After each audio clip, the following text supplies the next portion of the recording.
Bueno, pues muy buenos días. Este día jueves, como todos los jueves, en el tema general de ética y política, vamos a hablar sobre las casas de estudiante. Como todos ustedes saben, acabamos de pasar un proceso complicado en el que la universidad estuvo paralizada por 2 semanas. Hubo detenidos, fundamentalmente de las casas para estudiante, y entonces aquí tenemos a dos personas que son egresados de la casa de estudiante Nicolaita. Uno de ellos, el licenciado Leobardo Sánchez Figueroa, Es correcto. es abogado, y como una distinción muy particular para que la gente se entere lo que implica una casa para estudiante y lo que sale de ahí. Él 5 años consecutivos fue el premio Padre de la Patria. Esto es el mejor promedio en el año lectivo previo al otorgamiento. Entonces él durante 5 años fue Padre de la Patria. Es profesor de la Facultad de Ingeniería Eléctrica y ejerce la profesión libremente, ¿verdad? En el otro lado tenemos por acá al maestro en ciencias Nicolás Alvarado Báez. Él es ingeniero en electricista. Es egresado de la Facultad de Ingeniería Eléctrica de la Universidad Michoacana. Él, tengo entendido que también fue en una ocasión ganador del premio de la Padre de la Patria. Entonces ambos con una trayectoria intachable en la universidad. En el caso del maestro en ciencias Nicolás Alvarado, él acaba de estar en la Secretaría Académica de la facultad, y bueno, entonces habla de su honorabilidad y de su capacidad como tal. Entonces simplemente a mí me gustaría comenzar el tema de las casas para estudiante, quizá como qué dio origen a las casas para estudiante primeramente, y después qué beneficios ha traído y a qué sectores de la población. No sé, Leobardo. Sí, en este caso, nosotros ingresamos ahí a la casa del estudiante Nicolaita en el año 93. Fue una experiencia durante los años que estuvimos ahí muy grata, por el hecho de que si nosotros sabemos entender cuál es la finalidad de una casa del estudiante, es precisamente dar la oportunidad a la gente que no tiene los recursos económicos suficientes para pagar una renta, para sostener una alimentación e inclusive para poder tener el material bibliográfico necesario para cursar la carrera. Son necesarias definitivamente las casas de estudiante, porque la gente en su gran mayoría no tiene esa posibilidad de cursar una carrera a nivel profesional. Desde el punto de vista económico es bastante precaria hoy día, y sí son necesarias. Sin embargo, la forma y términos en que debe de llevarse a cabo ese tipo de centros educativos, pienso yo que debería de reglamentarse en cuanto a su política de ingreso, su política académica, de la gente que tiene ahí el carácter de morador, para que realmente sean centros donde la gente tenga esa oportunidad de habitarlas y posteriormente prestar un servicio a la sociedad, porque como profesionistas necesitamos devolverle a la sociedad un poquito de lo mucho que nos dio. Yo quisiera interrumpirlo, compañero abogado. Sí me gustaría que quizá brevemente nos platicara de su origen, de dónde viene, de qué estado, de qué municipio, etcétera, etcétera, y Y quizá, pues exactamente, ¿no? Explicar cómo es que la casa para estudiante le permitió a usted tener una profesión. Bueno, yo soy originario de una comunidad completa y absolutamente rural, de tintes indígenas, por su ubicación geográfica. El poblado se llama Tarascón, es municipio de Salvador Escalante.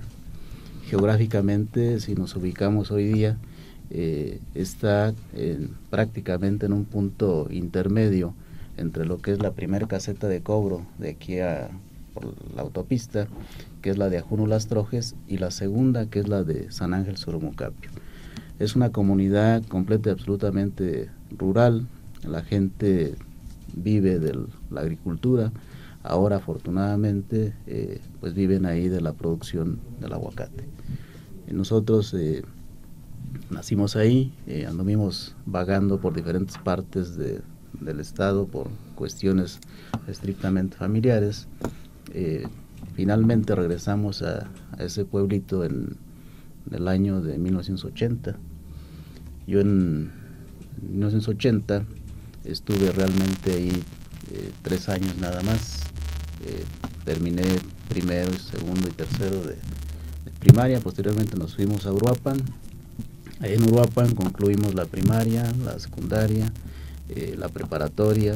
Hice 2 años de preseminario, pretendía ser sacerdote, combinando siempre a la par el estudio con el trabajo, desarrollando diversos trabajos. El último fue en una fábrica de tortillas de harina.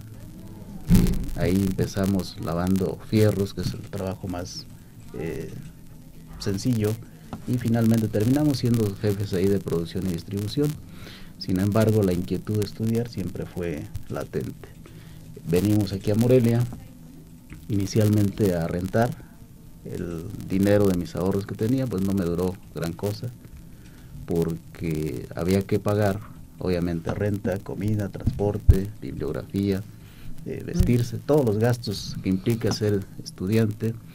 Además, pues soy de los mayores de mi familia, y estuve el curso propedéutico, me aventé septiembre, octubre, y finalmente, lo recuerdo perfectamente, el día 10 de noviembre de 1993, se me acabó el dinero. Tuve la intención de regresar a Uruapan, pues a lo mismo, a las tortillas, ahí en la empresa donde yo trabajaba. Sin embargo, llegué a pensar, si otras gentes han logrado salir adelante sin tener el apoyo económico, porque mi padre falleció en 1980, entonces estamos hablando que prácticamente pues nos las hemos tenido que arreglar de alguna manera pues especial. No vamos a decir que fue difícil, no, difícil no, simplemente un poquito de adaptación nada más. Llegamos ahí a la casa del estudiante Nicolaita a destiempo, porque normalmente la gente se registra desde el curso propedéutico, entonces ya no era tiempo para que yo pudiese estar ahí, y como un favor especial, porque siempre he sido muy elocuente, le hice el señalamiento a la persona que era el ecónomo en aquel entonces, porque él me decía que ya no era tiempo, que ya no había cupo. Le dije, luego entonces todo eso que pregonan de que apoyo a la gente que quiere realmente estudiar, o sea, si yo quiero estudiar y no me dan la oportunidad, pues es una contradicción. Y eso me valió. Me dijo, ¿a quién conoces de aquí? Le dije, pues conozco una persona ahí del cuarto 7, es mi compañero de la preparatoria. Dijo, bueno, vete ahí, no hay camas, no hay cobijas, no hay nada. Y ahí nos quedamos todo lo que fue parte de noviembre. Los meros fríos, compadre.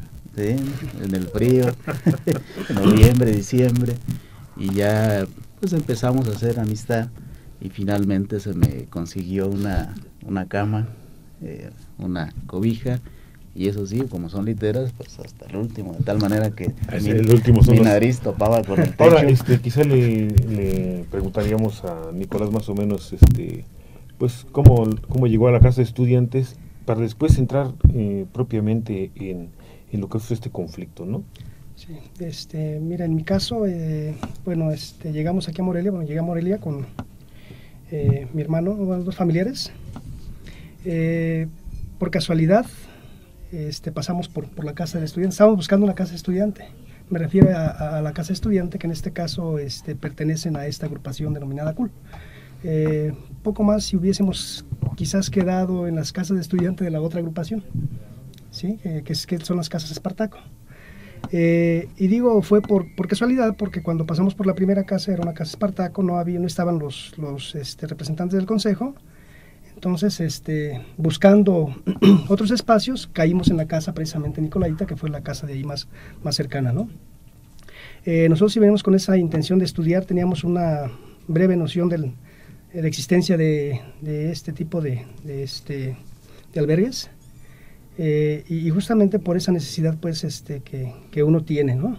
Creo, así definitivamente, o estoy seguro casi que sin ese apoyo, en lo personal me hubiese sido muy difícil terminar una carrera, ¿sí? Más o menos bajo el mismo contexto también, los estudios los hace uno bajo esa doble actividad de trabajar y estudiar, que es, bueno, pues un poquito complicado, no imposible, complicado, ¿sí? Y para mí sí fue un apoyo bastante grande. Entonces puedo decir que caí ahí por casualidad y a la vez por fortuna, ¿no?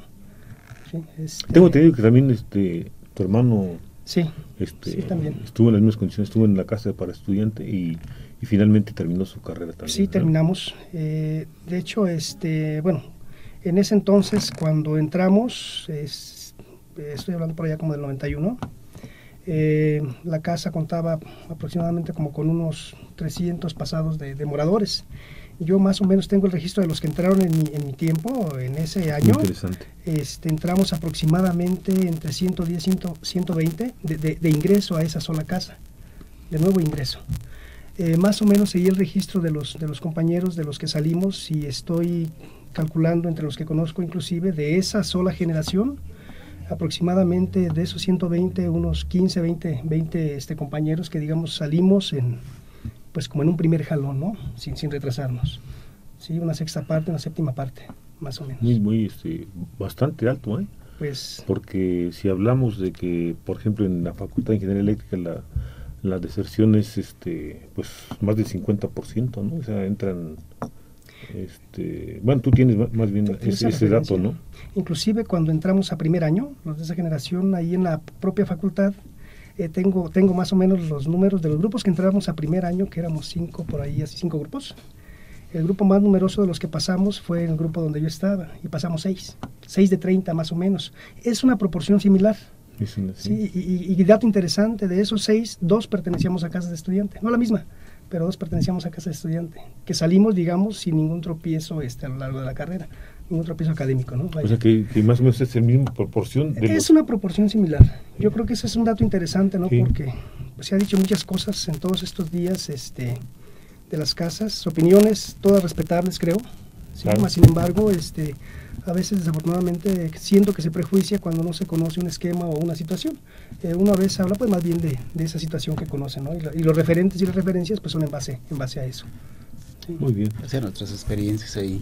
Ahora, yo quisiera pasar a ver, ya mucha gente está enterada por los medios de el conflicto que recientemente vivió la universidad, la violencia con que el Estado irrumpió en los albergues, la violencia como los trató. El abogado, pues yo creo que está claro de que ahí se le violaron sus garantías individuales. Me imagino que piensa en ese sentido, o sea, se violó la autonomía universitaria, o sea, sin entrar a un lugar sin orden judicial. Bueno, pues eso implica esto. Bueno, pero más allá de esto, de este momento, ¿quiénes piensan ustedes que fue la parte de los involucrados, la parte más afectada? O sea, la parte que salió perdiendo en en este movimiento? Bueno, en mi concepto la parte que salió perdiendo, pues definitivamente es la universidad. La universidad y sobre todo todos aquellos compañeros, profesores o alumnos que íbamos muy bien en el semestre. Yo de hecho es el primer semestre en que veo que no tenía presiones de tiempos, buenos grupos, buenos avances en los programas, íbamos buenos tiempos. Sin embargo, a diferencia de otros semestres, tomas, suspensiones, paros y demás, nos obligaba a ver lo más elemental de los programas a los que de alguna manera tenemos que sujetarnos. Sin embargo, en esta ocasión, en mi concepto, reitero, los más perjudicados, la universidad, alumnos, profesores, al margen de cuestiones el rector judiciales. manejó que que era lo de menos los 6 millones de pesos de ingresos se perdían diarios. diariamente, ¿no? Y dice que lo que más se había perdido era lo del el prestigio de la universidad, ¿no? O sea, que se había lastimado el prestigio de la universidad.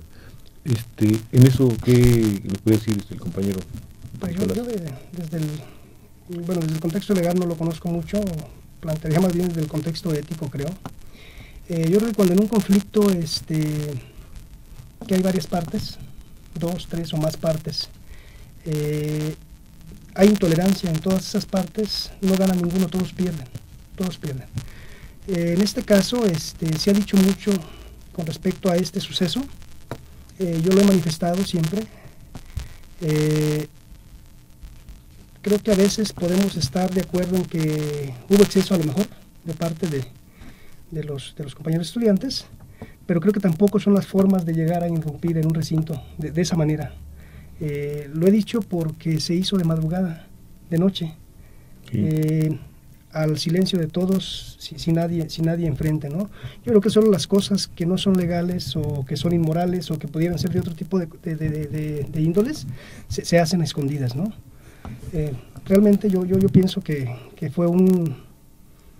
en ambas partes hubo excesos, tanto de parte del gobierno como de parte de los compañeros estudiantes, a lo mejor a la hora de quemar los camiones, ¿no? Los carros, pero creo que no son formas. Sí, en ese sentido, pues sí, todos pierden, todos perdemos. Sí, se habla mucho, yo estuve por ahí siguiendo la nota en los diarios cotidianamente de lo que salía. A mí me sorprende, en el caso del rector, su discurso cambió desde el inicio a las últimas declaraciones ya casi al final del conflicto, ¿no? Y fue muy cambiado su discurso. Al inicio inclusive él aseveraba que no se había violentado la autonomía, ¿sí? La autonomía universitaria. Por ahí tengo las notas, las tengo de hecho guardadas. Ya al final su discurso fue otro, abogando mucho por los derechos humanos, de alguna manera dándole seguimiento, y es bueno ver el desarrollo para ver cómo con la palabra se va cambiando también el esquema, ¿no? Entonces, aquí en el caso, tu opinión es de que realmente se perdió todo, ¿no? También la universidad, los alumnos, en general la sociedad. Ponderantemente más la universidad. ¿Alguien saldría ganando en este conflicto? Yo pienso que sí. Desafortunadamente esas cosas no las pueden aseverar. Nada más te lo voy a plantear en los mismos medios. Aun cuando a veces no se haga un señalamiento, empiezan los deslindes. Empiezan los deslindes de partidos políticos, empiezan los deslindes de autoridades de ciertos niveles, empiezan los deslindes por ahí hace poco había un comentario de un exmorador de casa estudiante de hace por allá de los 70s, en donde él aseveraba o opinaba más bien que las casas del estudiante eran cajas chicas para la universidad. ¿Sí lo usaría él? Yo creo que sí. Yo creo que conoce la información. Tú sabes de quién te hablo, ¿verdad? Pero no lo sé, bueno, la verdad, pero bueno, mejor no saber. Interesante, después de su opinión, ahí tengo también guardado el periódico en donde está, un diario local. Sale un deslinde de parte del secretario de la universidad, Alberto Bedoya, en donde precisamente, ahora en torno a la convocatoria para nuevo ingreso, dice que, no habrá no se pospondrán las fechas de ingreso y nada más la primera, pero más abajo entre líneas por ahí también hace un deslinde con respecto a esa aseveración y dice: las casas del estudiante no son la caja chica, ¿no?, de los funcionarios. Yo diría, ¿por qué se deslinda la gente si no hay nadie detrás? ¿Quién ganó? Sabemos que casi siempre detrás de esos movimientos hay alguien. En nuestro tiempo, al menos, yo lo recuerdo, uno no se daba cuenta, creo que ni ahora de adultos, con toda la experiencia que podamos tener, sabemos a veces quién puede estarnos manipulando, ¿no? Quién puede estar detrás de un movimiento. Yo no me imagino a los muchachos con toda la pasión y toda la energía que tienen, pero la falta de experiencia, muy a menudo, pues, vamos todos porque tenemos ganas, vamos todos porque el reglamento nos obliga, o vamos todos por la convicción o por la razón que sea, ¿sí? Pero la gente que está detrás, los autores intelectuales, yo creo que esos ganaron, de alguna manera. ¿Quiénes son? ¿Quién sabe quién será? Ese es el asunto, ¿no? Sí, ahí en las casas de estudiantes, cuando se arma algún movimiento, pues uno conoce a quien liderea el movimiento internamente, y pues las reglas son, como abogado lo sé perfectamente, pues son quebrantables o son maleables, según a qué quiero perjudicar o a quién quiero beneficiar. Y dentro de las casas de estudiante hay un reglamento interno muy bonito, habla de políticas de ingreso, políticas de permanencia, políticas de expulsión, y se aplica de manera ambivalente, según la situación. Por no participar en un movimiento de esa naturaleza, no es 3 días sin comer, no es una semana sin comer, no es una expulsión temporal de un mes, es una expulsión definitiva. Entonces, ¿qué significa esto? Que si un morador se atreve a no participar, porque ahí habría que entender la voluntad, o sea, no hay una voluntad libre, es una voluntad derivada de una necesidad.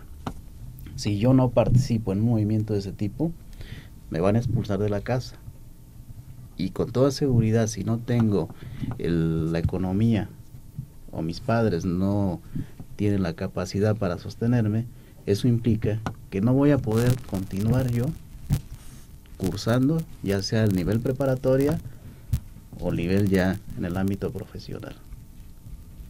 Esto con los manuales es muy interesante porque precisamente nos permite visualizar a veces quizá los aparentes excesos o los excesos que cometieron los estudiantes, pero fue, pues de alguna forma, hay una coerción de que si no participas te vas para afuera, ¿no? En todos lados, ¿no? Y es legal porque está parado en un reglamento, es un reglamento interno. Sí, hay una coerción, pero yo siento que en todos lados se da. A ver, en los sindicatos también se da. Sí, o sea, en los sindicatos también hay un estatuto que la gente acepta cumplir cuando entra a una organización de ese tipo. Sí, obviamente las condiciones son distintas, pero también al menos los estatutos casi marcan por ahí en sus reglamentos la parte de las sanciones. ¿Sí? Claro, acá desafortunadamente a veces en otros, bueno, ese es otro tema ya, la cuestión del sindicalismo, pero muy a menudo pues se está perdiendo precisamente por la falta de cumplimiento de esas reglas. En el caso de las casas de estudiantes, al menos de cuando yo me acuerdo que estábamos por ahí, una cuestión muy interesante, se resolvía la mayoría de las cosas en la Asamblea General, con la mayoría y casi todos allí. Esa es una cuestión, digo, interesante, porque si bien pues hay líderes como en todos lados, ¿sí? Pero el hecho ya de tomar decisiones en función de una comunidad, de una colectividad lo más grande posible, ya no es tan fácil que un líder se los lleve todo, ¿no? Son muy fácilmente rebasables y ocurrían muchas situaciones, en muchas ocasiones, en movimientos distintos. ¿Recuerdas alguno en particular? Recuerdo varios, te voy a hablar nada más simplemente de dos. Cuando yo llegué al inicio, por ahí en el 91, más o menos, si recordarán, fue cuando se cambió esa parte donde está el Centro Cultural. ¿Sí? Centro Cultural Universitario. El Centro Cultural Universitario, que se acordarán por lo que por ahí había un lugar donde también era un espacio donde algunos comerciantes guardaban sus utensilios y tenían sus reuniones. Fíjate hasta dónde, ahorita que te comentaba de la manipulación que puede sufrir uno, eso después se da uno cuenta con el tiempo de que ese era un proyecto que ya tenían desde muchos años atrás, desde la época de los 80 y tantos, ¿no? Ese es uno que recuerdo. El otro también que fue muy fuerte, fue por ahí como en el 93, 94, no recuerdo. Hubo una situación similar, inclusive de quema de automóviles. Ese fue por una cuestión de incremento a las tarifas al transporte, ¿sí? En aquel entonces recuerdo que se hizo una toma masiva de unidades en la ciudad, no solamente el transporte local, sino el transporte foráneo. Yo no sé ahora, la verdad, pero anteriormente se había siempre esa vinculación de las casas con otras organizaciones. Creo que la sigue habiendo con la sociedad y debe de seguirlo habiendo, ¿no? A mí realmente no me sorprende que a veces se haya satanizado tanto este esquema, ¿sí? Se haya satanizado tanto a los muchachos, lo digo así de frente, porque tal pareciera que a mí me causaba ruido por ahí en alguna nota periodística de otro periódico local por aquí también, de la ciudad, bueno, del estado, y se entrecomillaba a los muchachos como pseudo estudiantes. Bueno, yo digo, ¿les consta que no son estudiantes? ¿Les consta que no todos son estudiantes? Va a resultar como cuando el suceso que acaba de pasar ahorita en la Ibero, ¿no? El 132 ¿sí? Creo que hay, ¿no? Bueno, pero ellos son del Ibero.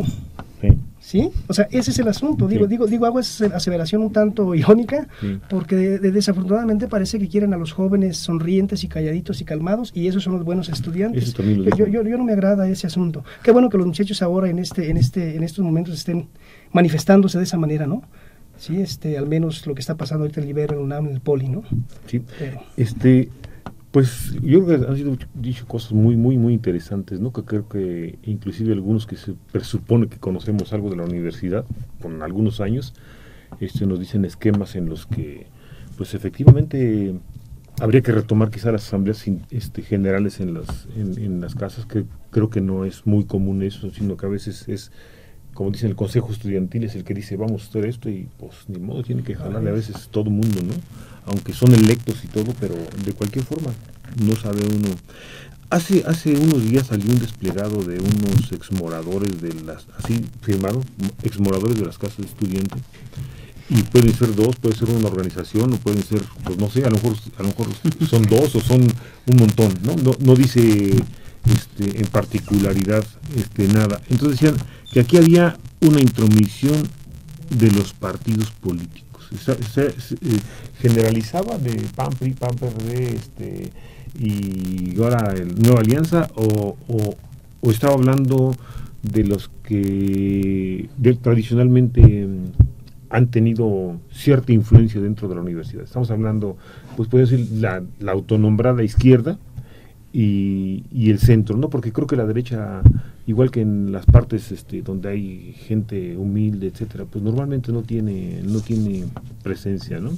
Entonces estaremos hablando del PRD y quizá del PRI. ¿Ustedes consideran que haya algo ahí en ese sentido?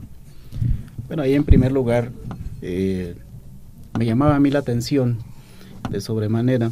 Por mi actividad, pues me la paso para arriba y para abajo en todos lados, y me llamaba la atención poderosamente en la casa del estudiante Nicolaita una lona ahí con un señalamiento de una asociación de exmoradores. Igual en los medios se decía que exmoradores nicolaitas se habían comprometido a cubrir la reparación del daño causado. En ese sentido, esa asociación de exmoradores nicolaitas, pues igual como lo acaba de señalar usted, puede ser uno, puede ser dos. La lógica que nos dice que tienen que ser más de dos para que sea una asociación. No todos. Y no delictuosa. O delictiva. ¿Cómo se dice? Asociación delictuosa, ¿verdad? Sí. Asociación delictuosa. No todos, porque en lo particular, tanto el maestro como servidor, pues no pertenecemos a ninguna asociación de ese tipo. Nosotros somos exmoradores de la casa del estudiante Nicolaita, que en el caso servidor ejerzo de manera libre mi profesión como abogado litigante y combino con la docencia en la Facultad de Ingeniería Eléctrica. El maestro, pues toda su vida académica ha estado ahí en la universidad, en la Facultad de Ingeniería Eléctrica, Así como nosotros, dentro de la universidad hay bastantes, hay gente muy preparada que tiene inclusive el grado de doctor. Sí. Está en veterinaria y por lo menos 2 o 3 compañeros. La tiene la Facultad de Ingeniería que tenemos, creo que es un doctor, ¿no? Un doctor. Un doctor, sí. Y un candidato a doctor, Moisés. Entonces, sí. Somos gente que de alguna manera nos hemos preocupado, sí, por irnos preparando, por devolver un poquito a la sociedad lo que nos dieron, porque finalmente se sostiene de las contribuciones de las personas, activa o no económicamente. Voy y compro un chicle, voy y compro un refresco, estoy contribuyendo. En cuanto a su pregunta de que si hay o no intromisión de partidos políticos, pues es complicado, ¿no? Es complicado hacer una aseveración. Ustedes escucharon o leyeron una nota que salió por ahí en el sentido que decía el vocero del gobierno del estado que estaba involucrado el EPR, sí, el EZ y los partidos de izquierda. Entonces, a mí me llama mucho la atención eso porque contrasta con lo que se vio. O sea, realmente las gentes que detuvieron no eran dirigentes, ni siquiera pertenecían a los consejos estudiantiles. Entonces me hizo muy sintomático porque dicen, bueno, entonces los que aparentemente dirigieron eso, o sea, como que se fueron o sabían que iban a entrar y se oye, o algo pasó. Entonces, pues sí, está complicado esa especulación, ¿no? Yo como decía el poeta, ¿no? Como decía Jaime Sabines, no lo sé de cierto, pero supongo. Yo creo que sí es muy complicado hacer una aseveración ahorita, y las personas que deben de hacerlo, en este caso las autoridades, pues tampoco lo hacen, ellos que tienen los elementos. Siempre se ha presupuesto, y además lo sabemos que en otro tipo de movimientos ha ocurrido los famosos provocadores insertados por quien sea, por a quien le convenga, ¿sí? Desafortunadamente luego esos movimientos pues no son tan naturales como debieran de ser, ¿no? Como seres políticos pues sabemos que en la política hay gente muy ingeniosa, ¿no? Y más que ingeniosa. Así le quieres decir, ¿cómo se dice cuando es una palabra que dice el otro? Bueno, ¿un qué? Ahorita me acuerdo. Sí, es un eufemismo. Eufemismo. Pero bueno, mira, más allá de eso, yo esa parte no la pudiera aseverar. Me interesaba ahorita algo que comentaba sobre la asociación. He tenido la posibilidad de conocer a muchos de los compañeros que estamos en la universidad, moradores de varias casas de estudiantes, ahorita que por aquí comentaba el licenciado. Alguna vez llegué a contar cerca de unas 30 personas por lo menos, en distintos grados académicos, doctores, de hecho, personas, yo diría útiles a la sociedad, y al menos que yo tenga antecedentes negativos de ellos, no.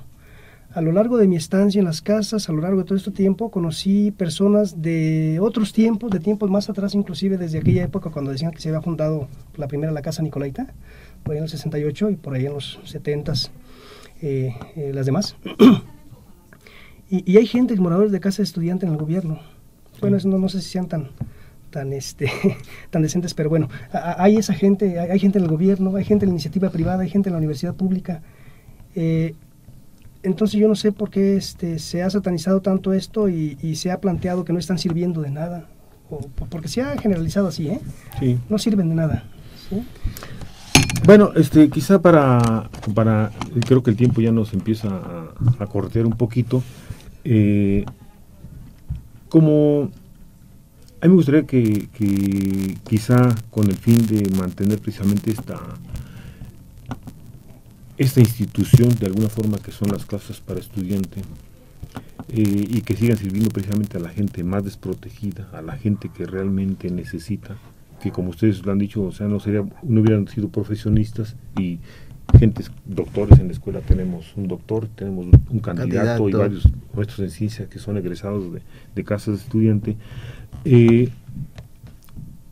¿Qué les recomendarían a los jóvenes que hoy están pues se sienten acosados, se sienten perseguidos, y seguramente muchos profesores, seguramente mucha gente los va a señalar, y ¿qué les dejarían ustedes, de acuerdo, tienen una visión seguramente mucho más amplia, han vivido la experiencia de vivir en una casa de estudiantes, ¿qué les dejarían ustedes como una, pues no sé, para decir, pues, si yo hubiera estado ahí, o si yo estuviera ahorita ahí, yo haría esto, ¿no? Porque yo creo que sí es muy importante que eso, los jóvenes se queden con eso y ojalá empiecen a reestructurar esto por el bien de las casas y su función, ¿no? En lo que a mí concierne, desde que fuimos moradores ahí, siempre pugnamos, y de hecho políticamente fui reprobado por una persona que, morador de ahí, ahora empleado de gobierno, porque siempre fui apático, pero no apático en el sentido de que no me interesara, al contrario, apático yo me autodefino como prudente. No podemos nosotros dejarnos llevar por la generalidad, porque la generalidad puede equivocarse, definitivamente. Y siempre pugnamos nosotros por una cuestión de mejoría académica y combinación con la prestación de servicio social a la sociedad. Incorporarnos con la sociedad, involucrarnos, pero no mediante la perpetración de actos violentos, porque finalmente lo que se destruya, estamos destruyendo un patrimonio social. Eso. Sino que aquí lo importante es que los jóvenes que actualmente habitan en esas casas de estudiantes se preocupen por prepararse, se preocupen porque en un futuro no solamente sean profesionistas, porque profesionista es todo aquel que tiene un título, que sean unos verdaderos profesionales, con conocimiento, con experiencia y con ética, y que le demuestren a la sociedad que no se trata de pseudo estudiantes, se trata de gente con carencias económicas y que pese a esas carencias lo pueden superar, y el día de mañana, ¿por qué no pensar en que van a estar involucrados de una manera activa pero positiva? Ese sería mi mensaje para ellos. Nicolás. Bueno, yo más allá de es un comentario, también, no consejos, no acostumbro a dar consejos, son opiniones. No, ¿qué harías tú? Sí, O sea, no es un consejo, si yo diría, bueno, yo estoy ahí, ¿qué haría? No que llegaras a decir, hay que hacer yo creo que es complicado, porque ahorita ya lo veo desde otro contexto, ya desde mi edad, ya desde mi experiencia pasada, ¿sí? Quizás en aquel entonces también a esa edad y bajo esas condiciones, no sé si actué de la misma manera, ¿no? Yo creo que entre todo, hay cosas interesantes aquí o importantes. La primera, pues hay que tener cierta autoridad moral, y eso se gana, hay que ser congruente. Yo creo que yo no lo veo tan malo que la gente opine o critique o se manifieste cuando hay calidad moral para hacerlo. Entonces, lo único que a lo mejor sí les dejaría dicho es, pues hay que ganarse ese derecho, ¿no? O sea, hay que demostrarle a los demás precisamente que lo que se plantea es una equivocación, ¿sí? Digo, lo que hicieron estos muchachos del Ibero precisamente, ¿no? Que dijeron que no eran estudiantes. Bueno, aquí están las credenciales, somos estudiantes, ¿no? Entonces, creo que una forma precisamente de acallar esas críticas es, pues tengo la autoridad moral para hacerlo, soy una persona íntegra, soy estudiante, ¿sí? Claro, sin transgredir también, sin excesos, solamente esa parte, prudencia. Y digo prudencia que no es igual a tibieza, ¿eh? Sí. Sí, ese es el Sí, por ahí hay una frase del doctor Salvador Allende, ¿no? Que decía que ser joven y no ser revolucionario era una contradicción hasta biológica, ¿no? Bueno, yo creo que nos quedamos con esto, esta grata participación de dos exmoradores de casa estudiante, y bueno, ellos mismos lo confirman ahora, ¿no? Su trayectoria como profesionistas, gracias precisamente a esto. Yo creo que habría que recordar también que en la ciudad, en muchas partes del país había muchas casas de estudiantes, y en el 68 precisamente las cerraron. O sea, en unas antes, ¿no? En el Politécnico fue antes, había un internado grandísimo donde precisamente un morador de ahí fue un político que acaba de morir hace poquito, Robles Garnica. Creo que a él le permitió ser médico, ¿no? Entonces yo creo que pues habría que buscar los mecanismos y formas para perpetuar no solamente eso, sino para abrir más, porque realmente se habla de que en nuestro país el 50% de la población tiene pobre, ¿no? O sea, no satisface sus necesidades de alimentación, de educación, de salud. Entonces, eso hay que abrirlo pese a que está pasando esto. Bueno, nosotros tenemos un programa semanario de este tipo. Hoy yo había invitado a un estudiante de los que de alguna forma participaron en este movimiento, pero pues yo creo que haber cohibido le dio un poco de miedo, y digo con justa razón. Yo creo que con justa razón no quiero emitir un juicio. Yo creo que es bastante arriesgado estar en una casa estudiante y venir a opinar algo así. No está tan fácil. Hemos tocado aquí temas bastante escabrosos. La semana que viene vamos a tocar un tema muy importante, que se va a llamar el secretario de gobierno manejó que era un foco rojo Cherán, y la próxima semana tendremos aquí a alguien de la comunidad de Cherán, y quisiéramos que estuviera un agente de otros